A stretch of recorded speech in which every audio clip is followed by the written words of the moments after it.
Esperemos que esta palabra llegue, penetre en los corazones de las almas, en sus vidas, que podamos entender qué es lo que nos quiere decir Dios cada día. El tema está en el libro de Santiago, capítulo 5, versículos 17 y 18. Amén. La palabra del Señor la leemos en el nombre del Padre, Hijo y del Espíritu Santo. Dice: Elías era hombre sujeto a pasiones semejantes a las nuestras, y oró fervientemente para que no lloviese, y no llovió sobre la tierra por 3 años y 6 meses. Y otra vez oró, y el cielo dio lluvia, y la tierra produjo su fruto. Amén. Bendito sea el Señor. El tema está basado en lo que nosotros necesitamos hoy en día, ¿no? Siempre un cambio, una transformación en nuestras vidas, ¿verdad? Y lo buscamos en el libro de Santiago acerca del referente al profeta Elías. Dice que era un hombre sujeto a pasiones semejantes a las nuestras. Pero aquí hay que recalcar algo, claro. Era sujeto a pasiones, pero no era controlado por esas pasiones. Amén. Era un hombre fuerte, rígido, era un hombre de Dios, un hombre que sabía controlar su vida y era dedicado profundamente a las cosas de Dios, ¿verdad? A servir al Señor. Era un profeta temido, ya que si bien los líderes de ese tiempo eran malos en cuanto a su dirección con el Señor y en cuanto a llevar al pueblo delante de Dios, Elías era un hombre que cuando oraba delante del Señor, el Señor le respondía, y muchas veces con fuego. Era temido por esto. No era una oración cualquiera. La Biblia dice: y oró fervientemente. O sea, vamos a ver, el secreto de la respuesta de Dios es porque él oraba fervientemente, profundo. No dejaba de orar hasta que Dios no le respondiera.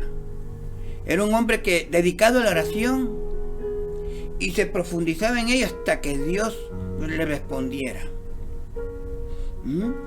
Y la Biblia y la palabra del Señor nos dice que, referente a este tema, vamos a buscar en el libro de Reyes, capítulo 17. Bueno, en el capítulo 17 dice de que cuando él se encuentra con Acab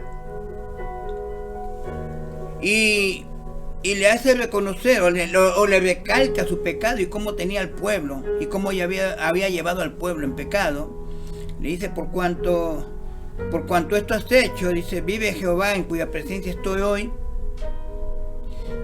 de que no lloverá sobre la tierra hasta que no venga otra vez por palabra que salga de mi boca. Bueno, y dice que hubo una sequía fuerte en toda esta tierra. No había agua, y los líderes, los reyes, procuraban encontrar a Elías y matarlo por todo lo que él había hecho, por lo que él había dicho, ¿no? Pero vamos haciendo la historia un poco corta, porque la palabra hay que leerla profundamente y hay que entenderla, ¿verdad? Y cuando hay tiempo es bueno buscar estos temas para que podamos entender mejor lo que Dios nos quiere decir. Y en un momento él tiene un encuentro nuevamente con Acab, después de todo este tiempo que había habido sequía, y lo reta a este rey, y le dice: tú vamos a analizar esto, vamos a ver esto. Dice, o sea, tú tienes al pueblo adorando a dioses paganos, a Baales, y yo tengo a Dios.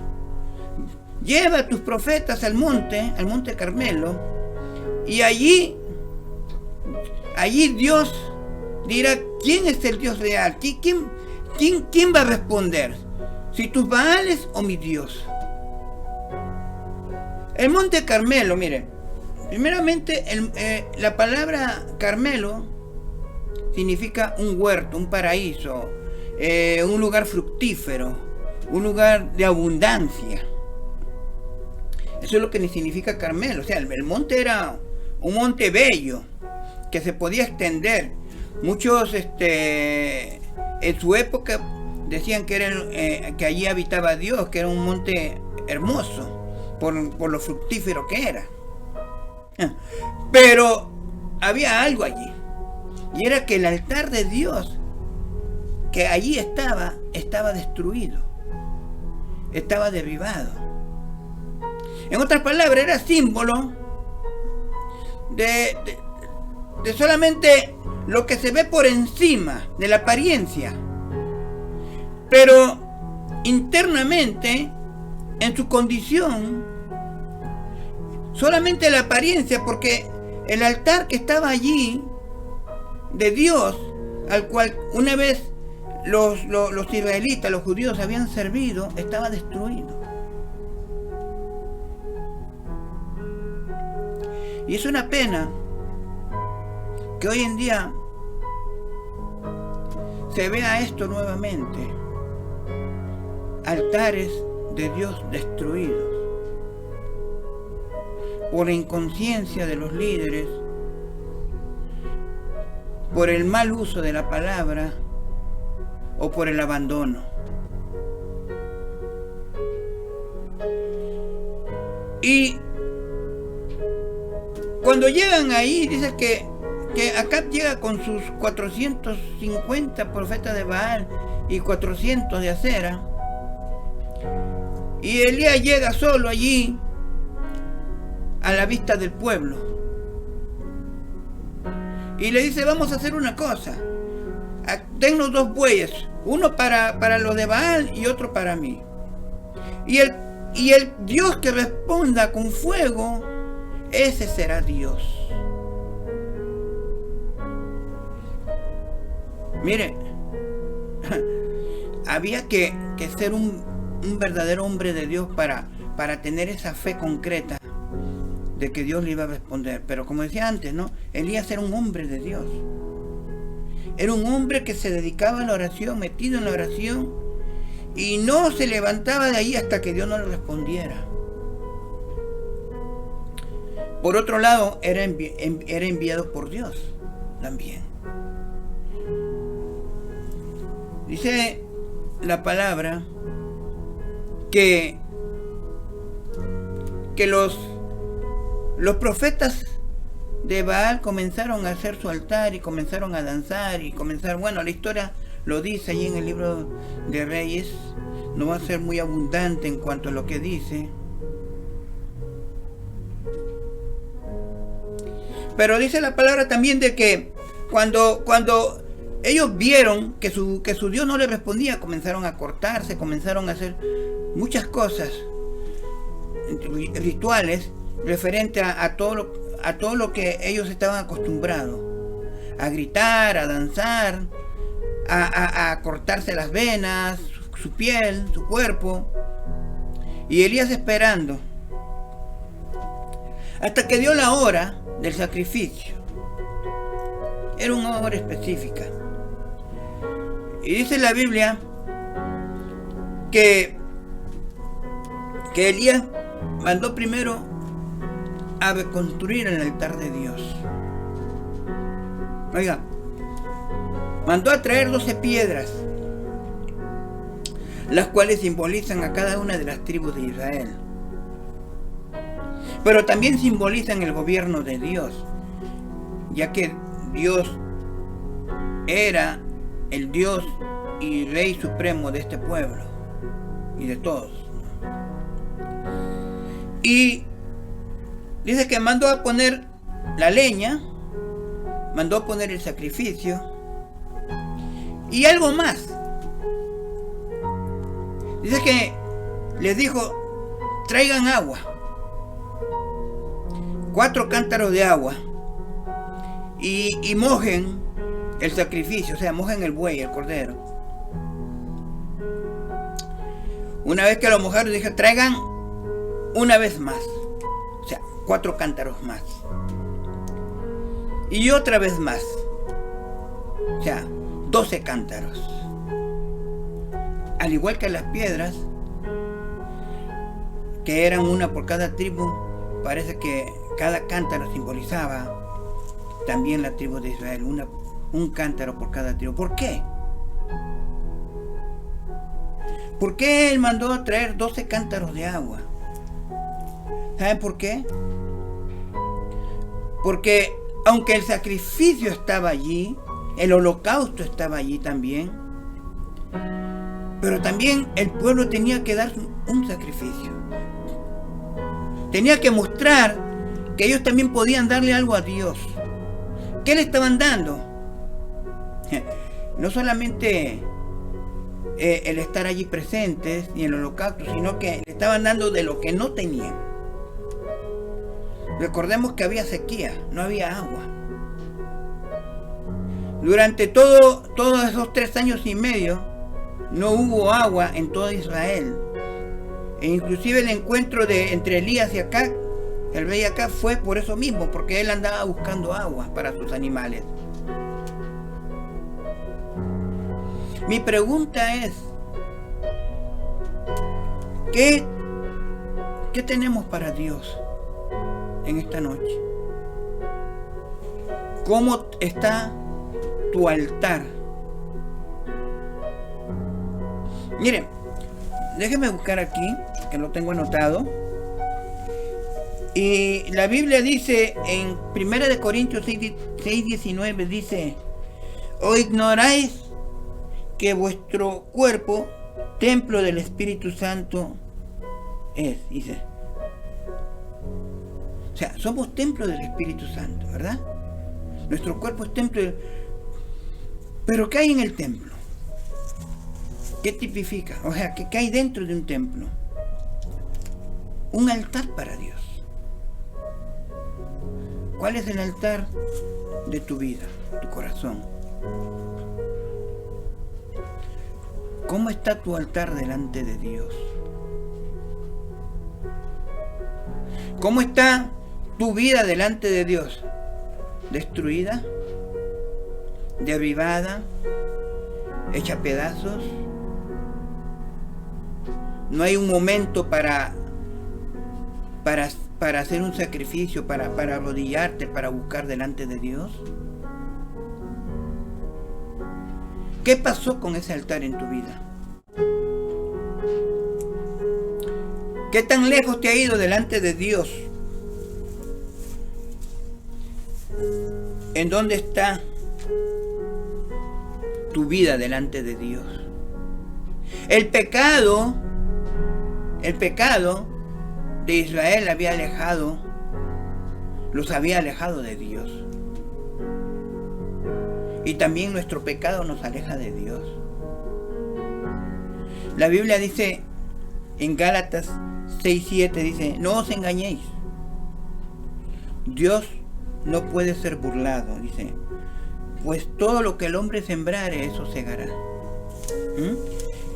En Gálatas 5:19 nos dice: manifiestas son las obras de la carne, que son adulterio, fornicación, inmundicia, lascivia, idolatría, hechicería, enemistades, mire, pleitos, celos, contiendas, disensiones, y continúa la lista, mire: herejías, envidias, homicidios, borracheras, orgías, dice, y cosas semejantes a esta, os amonesto, como ya os lo he dicho antes, que los que practican tales cosas no heredarán el reino de Dios. En otras palabras, todas estas cosas te tienen lejos de Dios. Quizás no estás practicando todo, pero ya sea envidias, herejías o otras cosas que solamente tú sabes, te han alejado de Dios. ¿Cómo está tu corazón en este momento? ¿Qué pasó? ¿Qué fue lo que te hizo salir y alejarte de Dios de tal manera que tu altar está destruido, está derribado, está hecho pedazos? El profeta examina el altar y comienza a construirlo otra vez. Es tiempo de examinarnos nosotros mismos. Es tiempo de vernos internamente y ver en qué estamos fallando delante de Dios. Gracias. Es tiempo de pensar cuáles son las cosas que nos han hecho alejar de Dios. Mire, cuando el profeta ora, cuando el profeta ora,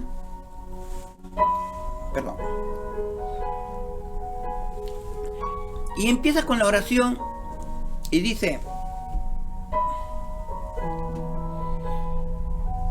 Dios de Elías, Dios de Isaac, Dios de Israel. ¿Por qué me lo menciona? Porque el pueblo conocía la historia. Y cuando él menciona a Abraham, a Isaac, a Israel, está hablando a Abraham por fe, Isaac por promesa e Israel por bendición. En otras palabras, le está diciendo: Dios de la fe, Dios de la promesa, Dios de la bendición. Y el pueblo está atento a la oración de Elías, porque el pueblo conocía los hechos, la historia de Israel. Aunque ellos se habían alejado, de seguro no se habían olvidado de su historia. Mi pregunta es: ¿te has olvidado de tu fe? ¿Te has olvidado de la promesa que Dios te dio? ¿O acaso te has olvidado de la bendición o las bendiciones por la que luchó Jacob? Que Dios lo convirtió en Israel, en una nueva persona, en una nueva criatura, en un nuevo ser, en una nueva bendición.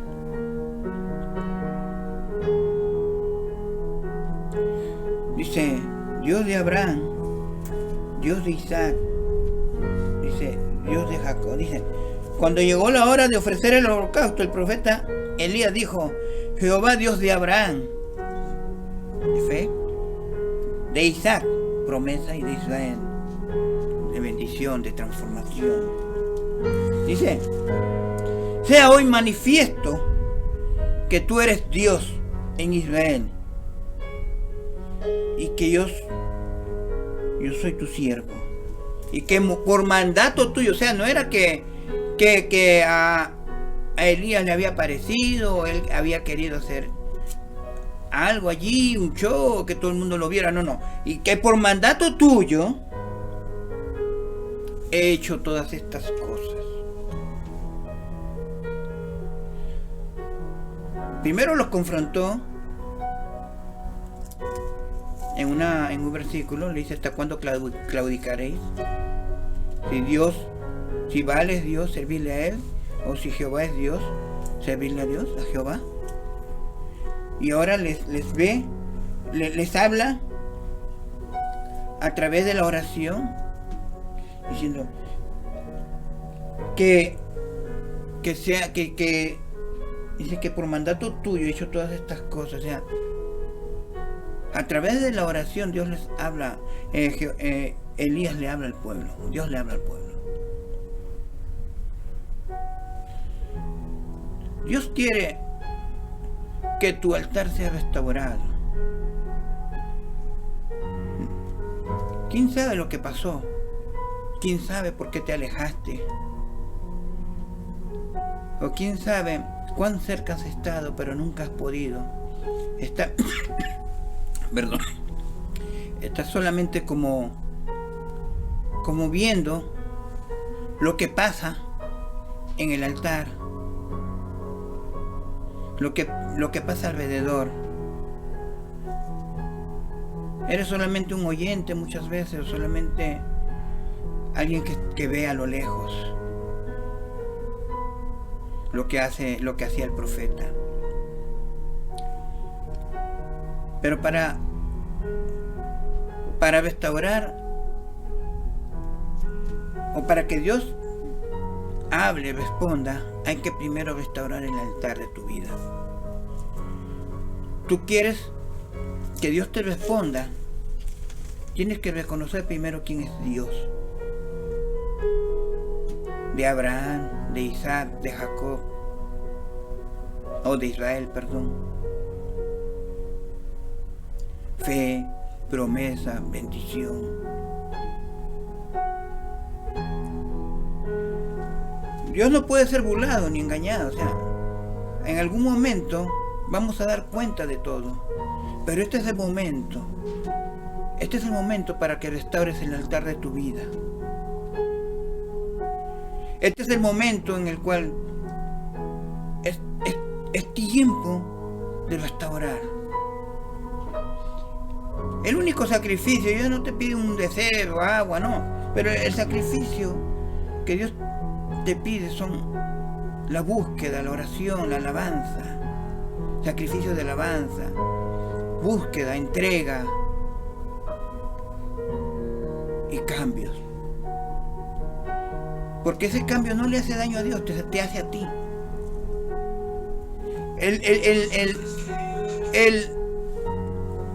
El camino por donde estás yendo te está haciendo daño solamente a ti.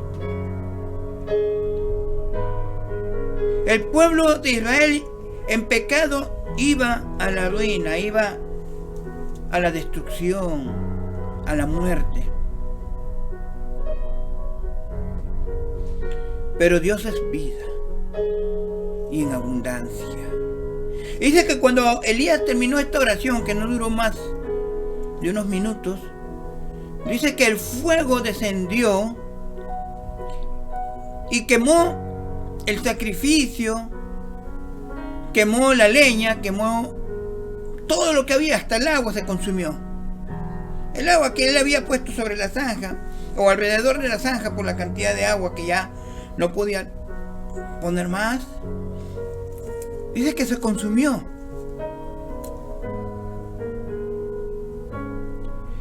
Y en ese momento el pueblo se dio cuenta y recapacitaron y volvieron y dijeron: Jehová es Dios, Jehová es Dios de Israel. ¿Quieres que Dios te responda? Pero hay medios. Primero hay que restaurar el altar. Primero hay que buscar de Dios. Primero hay que pedirle a Dios y recordarle su promesa. Hay que buscarle con fe. Y hay que buscar la bendición de Dios. El cambio, la transformación. Dios tiene mucho aún para ti, como lo tuvo para el pueblo de Israel. Y en esta noche Dios quiere restaurar tu vida.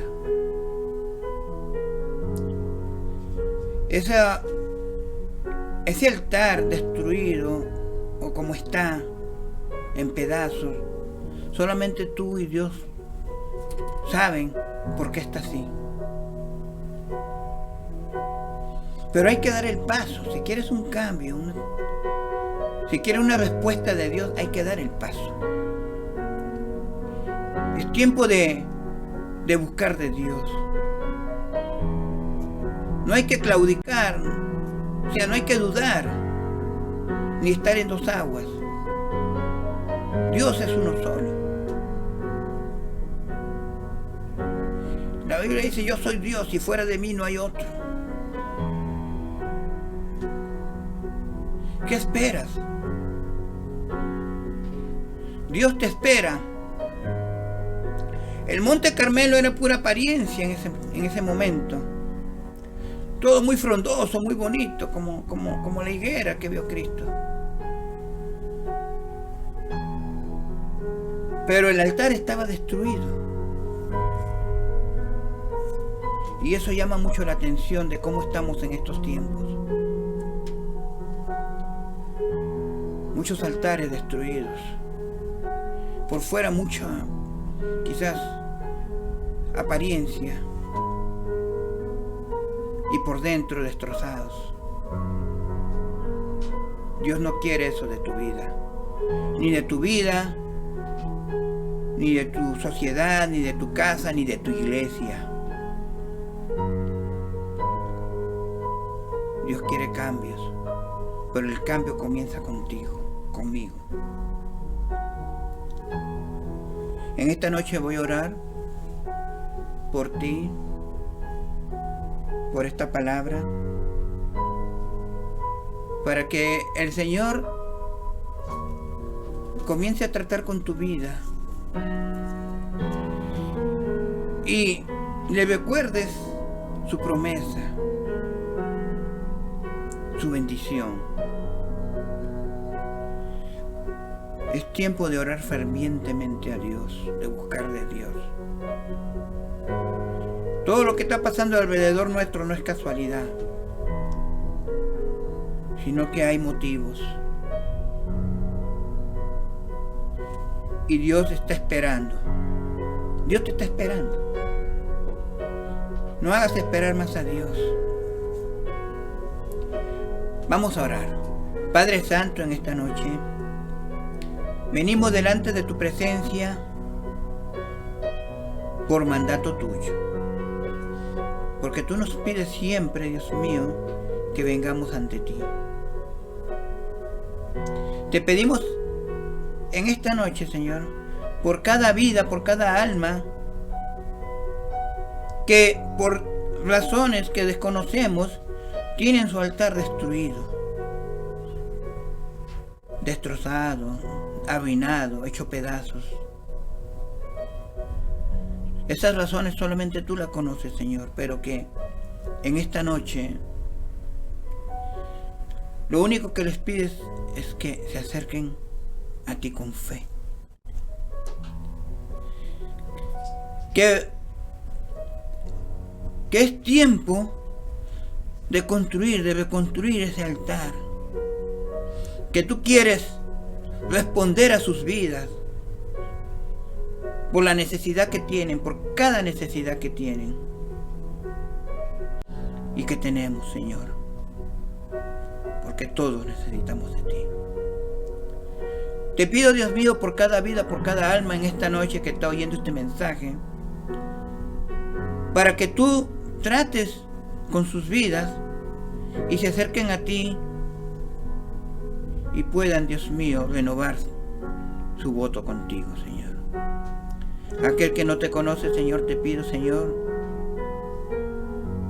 que le hables a su corazón, que toques sus corazones, Señor, y que puedan levantarse, Señor, de donde están. El mismo Dios de Abraham, de Isaac y de Israel está en esta noche con nosotros. Y aunque